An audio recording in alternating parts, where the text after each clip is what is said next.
ভারতবর্ষের স্বাধীনতা আন্দোলনের আপসীন ধারার বিপ্লবী শহীদ আজম ভগৎ সিংয়ের আজকে 118তম জন্মদিবস। আমরা AIDSO all India democratic students organisation রাজ্য সাংগঠনিক কমিটির পক্ষ থেকে যথাযোগ্য মর্যাদায় ভগৎ সিংয়ের শহীদ দিবস জন্মদিবসটা আমরা পালন করেছি এবং আমরা ভগৎ সিংয়ের জন্মদিবসে আমরা আহ্বান রাখছি, আমরা এই যে আমাদের দেশের এবং রাজ্যের যে শিক্ষার উপর যে নানা ধরনের আক্রমণ, এই আক্রমণের বিরুদ্ধে এআইডিএসও লড়াই সংগ্রাম জারি রেখেছে।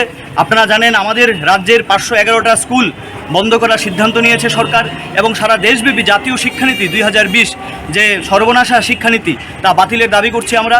এবং আমাদের রাজ্যে যে ভয়ানক বন্যা পরিস্থিতি হলো, এই বন্যা পরিস্থিতি সামনে রেখে আমরা 1 বছরের সমস্ত ফি মুকুব করার দাবি রাখছি এবং বিদ্যাজ্যোতি প্রকল্প যে ভয়ানক শিক্ষা যে প্রতিদিন সামনে আসছে, ছাত্রছাত্রীরা পরীক্ষা স্কুল ডেভেলপমেন্ট ফি দিতে পারছে না, ছাত্রছাত্রীরা বিভিন্ন স্কুলে বাধ্য হয়ে যেতে হচ্ছে এবং প্রত্যেকটা স্কুলে শিক্ষকের অভাব, কলেজ বিশ্ববিদ্যালয়ে অধ্যাপকের অভাব, এই যে শিক্ষার যে পরিকাঠামোর অভাব, তার প্রতিবাদে আমরা দাবি জানাচ্ছি। আজকে আমাদের রাজ্য সম্মেলন হয়েছে, দ্বিতীয় রাজ্য সম্মেলন।